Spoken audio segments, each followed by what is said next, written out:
Charlie and I think there is a low but not insignificant probability, and low at some time, maybe in 3 years, maybe in 5 years, maybe in 20 years, and very possibly never, that derivatives could accentuate in a major way a systemic problem that might even arise from some other phenomenon. And we think that's inadequately recognized. We think the problem grows as derivatives get more complex and as their usage increases. So it was a call, what we hope was a mild wake-up call to the financial world that these things could be very troublesome. And of course, we saw it in the energy field in the last 2 years. It almost destroyed or destroyed certain institutions that never should have been destroyed. And we also saw in 1998 the whole financial system almost become paralyzed, particularly in the credit markets, by the action of a firm which was not solely based on derivatives, but would not have gotten into as much trouble as it did without derivatives. So it's a subject that no one quite knows what to do with. Charlie and I would not know how to regulate it, but we think we have had some experience in seeing both the firm's specific dangers in that field, and we think we have some insight into the systemic problems that could arise. And that people really, they don't want to think about it until it happens, but there are some things in the financial world that are better thought of before they happen, even if they're low probabilities. And we're thinking about low probabilities all the time in terms of Berkshire. I mean, we don't want anything to go wrong in a big way at Berkshire. And we, therefore, I think about things that a good many people don't think about, simply because we worry about that. And when we get our social hats on, we think about it in terms of something like derivatives for financial systems of the world. And we have had some experience at both Solomon and at Gen Re. And Charlie was on the audit committee at Solomon, and he saw some things in the audit committee in relationship to trading itself and derivatives in particularly that made him wonder why in the world people were doing these sort of things. I'll let Charlie expand on that. Yeah, in engineering, people put big margins of safety into systems, atomic power plants being the extreme example. And in the financial world, in derivatives, it's as though nobody gave a damn about safety. And they just let it balloon and balloon and balloon in usage and number of trades and size of trades.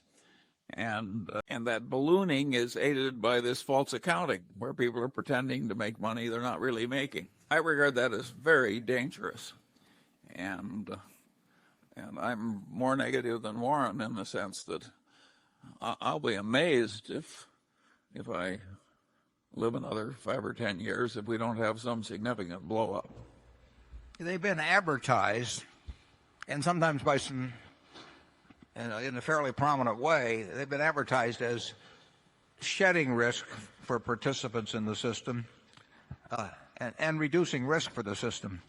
And I would say that I think they have long crossed the point where they decrease risk to the system, and now they enhance risk, because the truth is the Coca-Cola company can bear the foreign exchange risks that they run or the interest rate risks that they run and all of that sort of thing.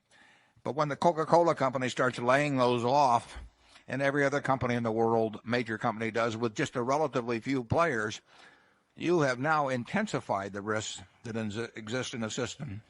You have not shed risk at all. You have transferred it, and you've transferred it to very few players, and those players have huge interdependencies with each other, and to some extent central banks and all of those and similar institutions are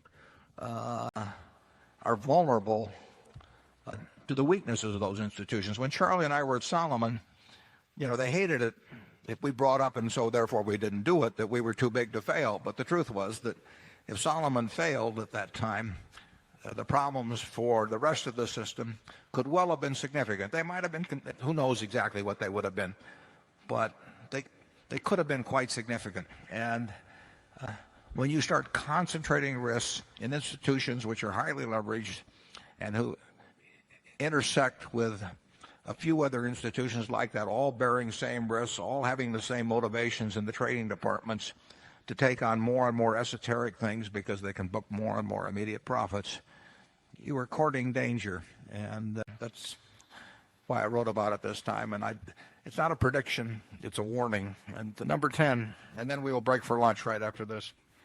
Good morning. My name is Ho Nam from San Francisco, California. I have a two-part question regarding how you evaluate your managers. In your annual report, you wrote that Berkshire Hathaway owns good to great businesses and employs great to great managers, and we're thankful for that. When you hire a manager or evaluating the management team of a business you're thinking about buying, what are the qualities you look for? And some of your managers were entrepreneurs who started their businesses from scratch when their business models were unproven, and some of them took over businesses that were already performing well when they took charge. What are the qualities of a great entrepreneur that might be different from those of a manager who can be great at running a company that's established but may not be able to start a business from scratch and tinker around with a business model and figure out how to make it successful?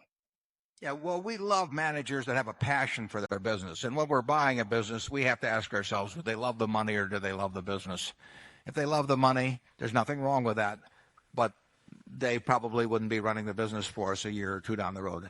I think one difference is that people that create their own businesses, the entrepreneurs, probably on average would have a significantly greater degree of passion for those businesses than somebody that was just brought in a few years ago and sees themselves as making a profit in a few years on reselling the business and leaving.